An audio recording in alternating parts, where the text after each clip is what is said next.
The Belgian movie scene is quite rightly proud of the film Close by Lucas Dont. Wonderfully portrayed, not a word too many. An extraordinary acting performance of the young protagonist, and for that matter of the entire cast. An intense story that goes straight to the heart. Beautiful, but sad. Grief becomes almost tangible in this film. Leo and Remy are 13 and best friends. Their relationship is disarmingly beautiful. You see them playing together, running, biking, sleeping, dreaming and enjoying themselves. Each of the two families feel like a home to both of the boys. They don't need words to understand each other. Adorable too is how proud Leo reacts when he listens to the oboe solo Remy brings at a local concert. Or the tender gesture he makes during the first day at high school. The boys sit next to each other in class and for a brief moment Leo lays his head on Remy's shoulder. Neither boy realizes at that moment that such a gesture and such a tender relationship can be interpreted completely differently. Neither realizes that this behavior is cause for speculation and judgment. But that's exactly what happens. "Are the two of you a couple?" the girls ask them. They don't want to hurt the boys' feelings, but they do want their suspicions confirmed. Much more aggressive are the cool guys who start using swear words, bullying Leo. Slowly, cracks appear in the idyll.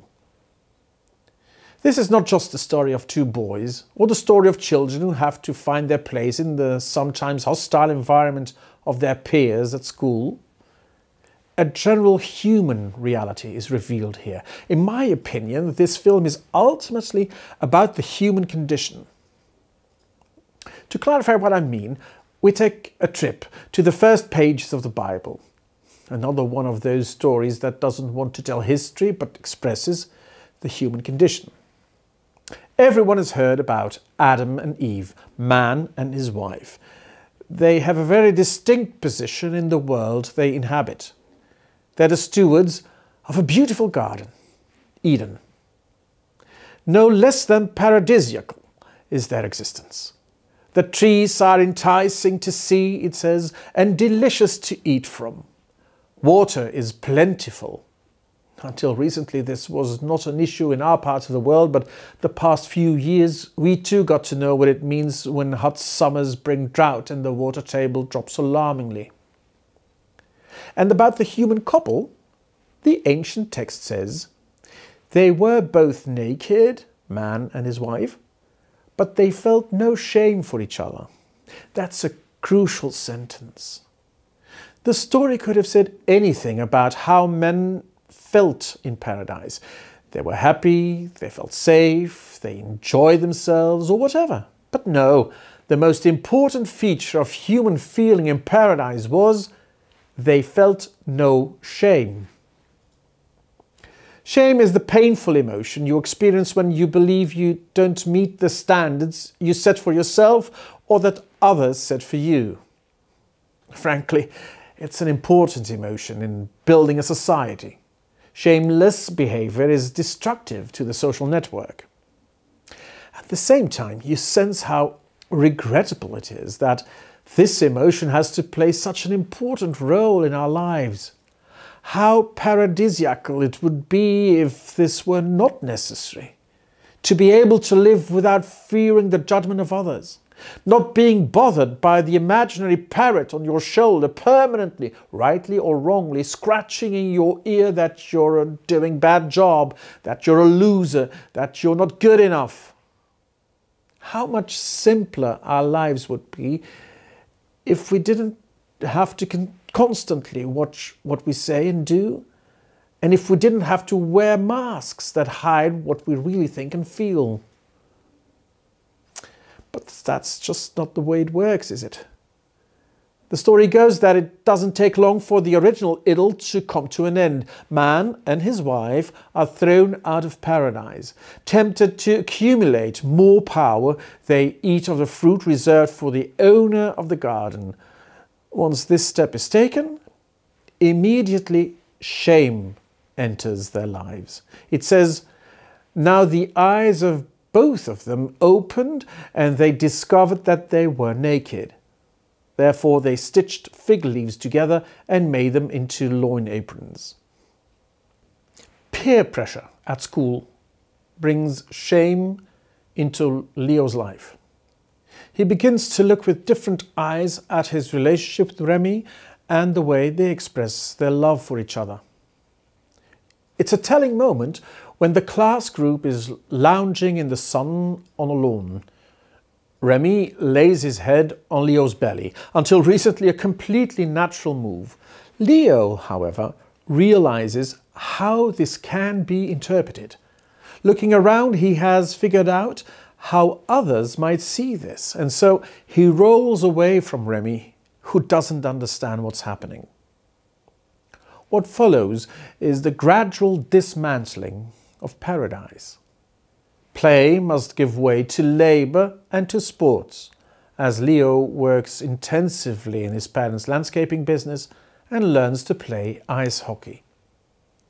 Tender closeness turns into painful distance, as Leo deliberately seeks out other friends on the playground. Wordless communication turns into misunderstanding when Remy does not understand what drives Leo away from him. Violence breaks into their relationship when first the romp in the bedroom becomes a fight, and later the former bosom buddies fist fight on the playground. Eventually, even death looms. Playtime is over. Forever, Leo's life is encumbered with the memory of what he has lost. As I was watching Close in the cinema, the memory of the suicide of someone from my circle of friends came to me. I was a lot older than Leo. I was already training to be a priest. I told an older priest how great an impact this event had had on my life. I clearly remember using the following words: "From now on, the fun is gone." Not that I feared I would never be able to have fun again. It wasn't like that. I just felt that a sort of seriousness had descended on my life, a seriousness that was not that present before. You just know that there will forever be a dent in your existence. How the older priest responded to that I will never forget. He answered, "That's just as well." What he wanted to say was, if you want to mean something in people's lives, it's best to have some notion of the pain and sorrow that are part of the human condition. At that moment, I couldn't quite grasp that, but I did remember it and have since realized how wise his words were. When I saw Leo's grief in Close, I was reminded of that. However painful, this is a growth process, I thought. But before Leo can move on with his life, he must first get past an obstacle that for now completely paralyzes him: guilt. Whether Leo is objectively to blame is irrelevant. He blames himself, and that's what matters. The grieving boy only articulates it at the end of the film, but we have known about his guilt for much longer. In fact, how? How did we know about it? At no point does the film explicitly portray this feeling. Lucas Dont mainly shows how Leo is trapped inside himself and only slowly draws closer to Remy's mother. So how do we know about his guilt? We recognize it. Hopefully less dramatic than Leo, each of us has experienced it. We've all made choices that ended up getting people hurt. We've all had moments that we realized we couldn't make up for it. We've all experienced how paralyzing this can be. All you can hope for then is reconciliation. Sitting in my seat, I was really cheering for Leo as he gradually came closer to confiding in Remy's mother. Say it then, Leo, say what you feel. C'est à cause de moi. C'est ma faute, he finally confessed to the grieving mother. That's the moment Leo finally could get on with his life, a future dawning.